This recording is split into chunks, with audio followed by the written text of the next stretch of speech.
Salut, on est sur Frandroid, donc je suis avec Jorodan et moi c'est Griffin. On peut faire la petite présentation du Garmin Asus A50. Alors c'est pas la présentation parce qu'on le connaît déjà. On va vous faire la prise en main de l'évolution en 2.1. Les caractéristiques n'ont pas changé. C'est du 600 MHz, voilà, si vous voulez lire. Donc on a un 3,5 pouces. Et donc l'intérêt de Garmin, c'est d'intégrer au maximum le GPS. Donc on voit rien que là, si on commande sur le bureau, on a comment ça s'appelle, un widget pour... c'est un mobile qui cible, c'est Garmin, donc c'est une société, c'est son arme de prédilection sur le marché, le GPS, la navigation. Donc c'est un outil qui vous permettra, on va dire, de naviguer. Alors, il ne faut pas espérer un produit Android habituel où on va attendre les mises à jour. Par contre ici, ce qui est intéressant, c'est l'intégration complète du GPS. Alors, donc on l'avait vu la dernière fois, les menus ont été complètement refaits, il y a une vraie refonte profonde d'Android. On dirait limite du Gingerbread quoi, dans le fond, mais en fait c'est du Android 2.1 éclair. Ce téléphone a un processeur de 800 MHz, c'est du Qualcomm dernière génération, hein. C'est le 7227, c'est le même processeur que le Desire Z, donc voilà. Sinon, toi t'en penses quoi, la prise en main générale?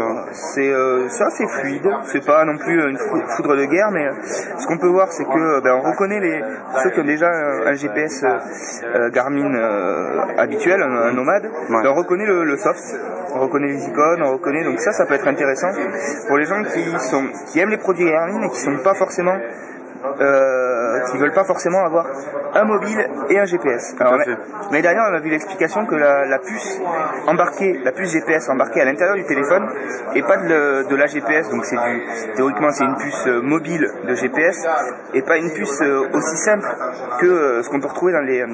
C'est quelque chose de plus élaboré pour faire ce type d'utilisation, en fait, tout simplement. Voilà. Et alors du coup, ça positionne plus vite, ça positionne dans les bâtiments, il y a des choses vraiment intéressantes.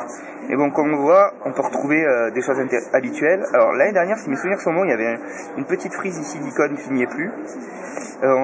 Mais alors ce qui est intéressant, ce qu'a bien fait quand même Garmin, c'est de garder l'intégration. L'amélioration même.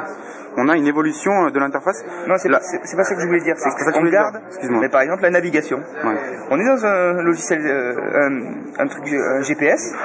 Et si on veut partir à Toulouse. Le clavier qui a l'air bien sympa. Ouais, qui ressemble beaucoup effectivement quand tu disais à Gingerbread. Donc on est sur un écran 3.5 pouces à résolution HVGA. Donc c'est un type TFT capacitif. Alors voilà, donc au niveau de l'expérience utilisateur, l'intégration du GPS, ça se voit là. Parce que j'ai lancé dans Google Navigation une adresse, et regardez ce que ça me propose, à la fois de naviguer dans Garmin et dans Maps. Alors Garmin, évidemment, les données vont être préchargées, et alors si on lance navigation, c'est la navigation normale. Donc ils ont vraiment eu l'honnêteté d'intégrer les deux, de faire Android, de faire du Android. Hop, skip, et voilà. Donc on reconnaît, pour ceux qui ont l'habitude, Google Navigation. C'est du mobile hybride, smartphone plus navigateur GPS. Donc qu'est-ce que je voulais dire? Ah oui, voilà, il le marque, la GPS One. Voilà, le nom du GPS en fait. Qualcomm GPS One Gen7, donc je pense que c'est AGPS supported. Donc je pense que c'est un... c'est un vrai GPS. Ouais. Après moi je me pose des questions sur l'autonomie, mais bon ça c'est... C'est du 1150 mAh, donc de l'ordre de... Surtout la consommation... C'est branché à la voiture, donc... Moi ce qui m'intéresse c'est la consommation de la puce, de la puce GPS, mais bon. Donc voilà, on retrouve, regardez, hop, les widgets. Est-ce qu'il y a des widgets particuliers Asus? On va savoir, donc c'est une combinaison Asus et Garmin. Et alors, ce qui m'étonne, c'est que je croyais que c'était fini leur travail commun. Mais bon, donc voilà, on retrouve les choses habituelles. Frame, c'est quoi? Pardon? Picture Frame, j'ai vu une application qui s'appelait Picture Frame. Ouais, je fais attention. Ouais. Oui, alors c'est pas, comme je disais... c'est pas très rapide, il y a 256 de RAM, donc... Voilà, c'est pas de la folie furieuse. Donc c'est capacitif. Donc c'est pas de la folie furieuse, mais ça suffit largement pour quelqu'un qui veut... un téléphone qui fasse vraiment GPS. Alors tu m'as dit quoi? Picture Frame, ça doit être le... Ah oui, d'accord. Intégration de photos. Hop, on va mettre une belle photo. C'est le cadre photo, je pense. Ouais, voilà. D'accord, ok. Je save. Et voilà. Ok. Donc voilà, c'est vraiment les trucs habituels de L'Android stock. Android. Et donc voilà, Safe Parking Spot. Voilà, par contre, il y a des applications vraiment typiques de GPS. Là, c'est enregistrer l'endroit où vous avez garé votre voiture. Donc, et après, vous pouvez y revenir. Des choses que propose pas Navigation de base. C'est vrai.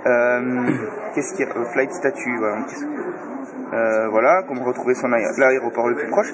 C'est vraiment pensé pour les habitués du GPS. Ouais. Donc, si vous avez vraiment une utilisation très avancée et très poussée du GPS, ça peut vous intéresser. Voilà, c'était donc Frandroid, c'était Delphine et Jorodan. Donc c'est Garmin, c'est à 50, c'est déjà sur le marché. Puis voilà, ça c'est la mise à jour en 2.1. 2 points, exactement. Salut.